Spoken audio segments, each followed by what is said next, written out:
Morning students पिछले video में हमने पढ़ा था पाठ 2 वर्ण विचार।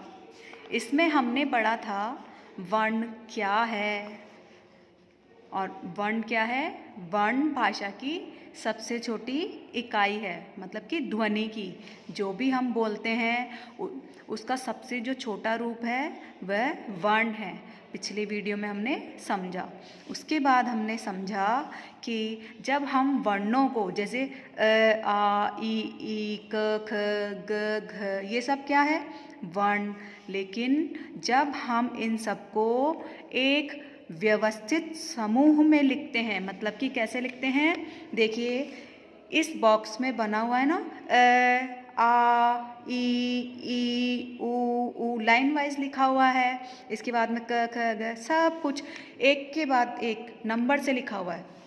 तो इस तरह जो हम लिखते हैं उसको क्या कहेंगे, वर्णों के व्यवस्थित समूह को वर्णमाला कहते हैं। इसके बाद हमने पढ़ा था वर्ण होते हैं ना ऐसे ज्ञ तक, ये जो वर्ण होते हैं इनको हमने 2 पार्ट में डिवाइड किया है, 2 भागों में बांटा है। तो वर्ण के कितने भेद होते हैं, 2। उसके बाद हमने समझा कि वर्ण 2 प्रकार के होते हैं। पहला होता है स्वर, जिसे हम बोलते हैं वाउल, जैसे इंग्लिश में बोलते हैं ना AEIOU, ऐसे ही हिंदी में भी होते हैं, उसे बोलते हैं स्वर, जैसे आ ई ऊ री ए आई ओ औ। तो ये सब क्या है स्वर। स्वर कितने होते हैं, स्वर होते हैं 11, ठीक है। उसके बाद हमने पढ़ा वर्णों का दूसरा भाग, उनको हमने नाम दिया व्यंजन, कॉन्सोनेंट, ठीक है। व्यंजन कितने होते हैं 33। यहाँ पे आपके पेज नंबर 14 पे लास्ट में लाइन पे लिखा हुआ है 25, ये रॉन्ग है, इसकी जगह क्या आएगा 33, ठीक है। उसके बाद हमने क्या समझा, वर्ण 2 प्रकार के होते हैं, स्वर और व्यंजन।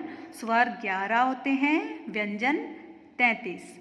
इसके बाद में हमने पढ़ा स्वर 11 होते हैं, लेकिन जब हम इनको बोलते हैं ना तो बोलने में टाइम कितना लगता है, उस टाइम समय के हिसाब से हमने स्वरों को 3 भागों में बांटा है। कितने भागों में बांटा है, 3। तो उनका नाम भी हमने अलग अलग रखा है। जिन वर्णों के उच्चारण में कम समय लगता है, जैसे हम बोले अ ई उ री, ये चारों है ना, इनको बोलने में बहुत कम समय लगता है, तो इनको हमने क्या नाम दिया, ह्रस्व स्वर, ठीक है। जिन वर्णों को बोलने में, मतलब उच्चारण मतलब बोलना, जिन वर्णों के उच्चारण में सबसे कम समय लगता है उसे हम ह्रस्व स्वर कहेंगे। उसके बाद हमने समझा दीर्घ स्वर, दीर्घ मतलब बड़ा या ज़्यादा। जिन वर्णों के उच्चारण में ह्रस्व स्वर से 2 गुना टाइम लगता है उसे हम क्या कहेंगे, दीर्घ स्वर, ठीक है। जैसे हमने बोला आ, बड़ी ई, बड़ा ऊ, ए आई ओ आओ। तो आ ई ऊ ए आई ओ आओ, इनको बोलने में ह्रस्व स्वर से 2 गुना टाइम लगता है, इसलिए हमने इसको क्या नाम दिया, दीर्घ स्वर। बाद में हमने पढ़ा प्लुत स्वर, तीसरे नंबर का जो स्वर है उसे हमने क्या नाम दिया, प्लुत स्वर। प्लुत का मतलब होता है ऐसे स्वर जिनको बोलने में ह्रस्व स्वर और दीर्घ स्वर से 3 गुना समय लगता है। उन्हें हमने प्लुत स्वर नाम दिया है, जैसे ओम, भैया, नैया, सवैया, खिवैया। ज़्यादा टाइम लग रहा है ना बोलने में, तो इनको हमने क्या नाम दिया? प्लुत स्वर। तो हमने क्या सीखा? वर्णों के 2 भेद होते हैं, स्वर और व्यंजन। स्वर होते हैं 11, व्यंजन होते हैं 33। और जो अ से ज्ञ तक होते हैं ना, अ से अनार से ज्ञ से ज्ञानी तक, ये टोटल होते हैं 52। ठीक है, अभी हमने स्वर 11 और व्यंजन 33, तो इन दोनों को हम मिलाएंगे 11 और 33 को, तो हो जाएगा 44। अब इसमें से जो बच गए हैं उनको हमने और दूसरे नाम दिए हैं, वो हम आगे बढ़ेंगे। तो अभी तक हमने क्या समझा? स्वर 11 होते हैं, व्यंजन 33 होते हैं, और पूरी जो वर्णमाला में वर्ण 52 होते हैं। उसके बाद हमने समझा स्वर को हमने 3 भागों में बांटा। ह्रस्व स्वर सबसे कम समय में बोले जाते हैं, दीर्घ स्वर, ह्रस्व स्वर से इनमें 2 गुना समय लगता है, और लास्ट में हमने सीखा प्लुत स्वर, इसको बोलने में सबसे ज़्यादा समय लगता है।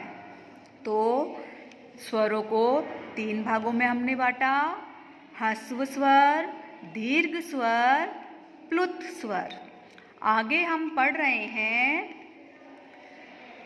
जब ये स्वर व्यंजन वर्ण के साथ जुड़ते हैं। व्यंजन वर्ण कौन से होते हैं? क से ज्ञ तक। क से ज्ञ तक क्या होते हैं? व्यंजन। जब, और ये व्यंजन होते हैं ना, ऐसे होते हैं, इनके नीचे डंडी होती है, इसको बोलते हैं हलंत। ठीक है, तो जब क से ज्ञ तक जो व्यंजन होते हैं वो आधे होते हैं। ठीक है, इसका मतलब है आधे हैं। जब इनमें ये जो स्वर दिखाई दे रहे हैं आपको, अ, आ, ई, ऊ, इनका जब हम प्रयोग करते हैं तो ये पूरे बन जाते हैं। अब हम आगे सीखेंगे, देखिए। जब ये स्वर व्यंजन वर्ण के साथ जुड़ते हैं तो मात्रा के रूप में लिखे जाते हैं। ये जो स्वर देख रहे हैं हम ऐसे के ऐसे नहीं लिखते इसको व्यंजन के साथ। व्यंजन के साथ ये जो दिए गए हैं ना मात्रा, इसको लगाते हैं हम। अब इधर ये सब व्यंजन है, ठीक है, और इधर क्या है? स्वर। तो ये जो व्यंजन है इसके साथ हम इन स्वरों की जगह क्या लगाएंगे? इनकी मात्रा। ठीक है, तो हम सबसे पहले शुरू करते हैं अ स्वर से। ठीक है, तो अ स्वर होता है, इसकी कोई मात्रा नहीं होती। क्या काम आता है ये? क से ज्ञ तक जितने भी वर्ण होते हैं व्यंजन, वो आधे होते हैं। जब उनमें अ मिल जाता है, ठीक है, तो क्या बन जाते हैं? वो व्यंजन पूरे बन जाते हैं और उसके नीचे की जो हलंत है वो हट जाती है। ठीक है, तो ऐसे क्या क्या शब्द बने? अनार, अपना आदि। ठीक है, ऐसे ही है आ स्वर।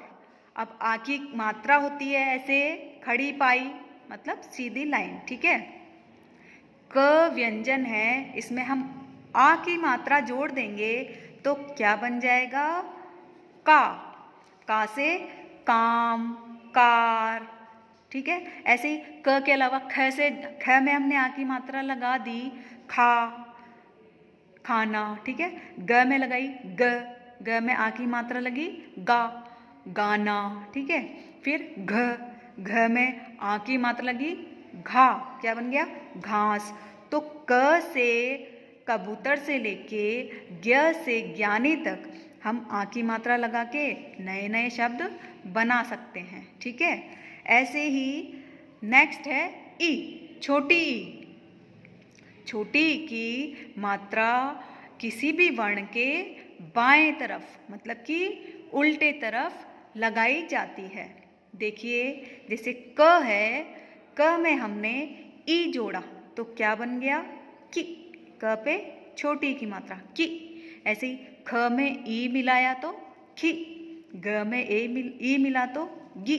सब में छोटी की मात्रा क से कबूतर से ग से ज्ञानी तक बाएं तरफ आएगी।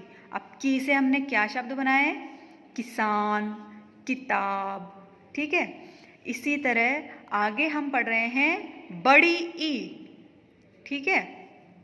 बड़ी ई की मात्रा किसी भी वर्ण के सीधे तरफ लगती है, ठीक है। ज है, आधा है, जब बड़ी की मात्रा लग जाएगी तो क्या हो जाएगा जी, और ये हट जाएगा हलंत। तो जी से जीना, पीना, सीना आदि, ठीक है। इसके अलावा क पे भी हम जोड़ेंगे तो की, ठीक है। और ग में जोड़ेंगे तो गी, गीता। तो क से ग तक ये ई की मात्रा सब में जुड़ के नए नए शब्द हम बना सकते हैं। तो इस वीडियो में हम बड़ी की मात्रा तक ही सीखेंगे। आगे की जो स्वर और व्यंजन की है मेल का, वो हम नेक्स्ट वीडियो में समझेंगे। तो बच्चों अभी तक जो मैंने समझाया है आप उसको अच्छे से समझिए और प्रैक्टिस कीजिए, ठीक है।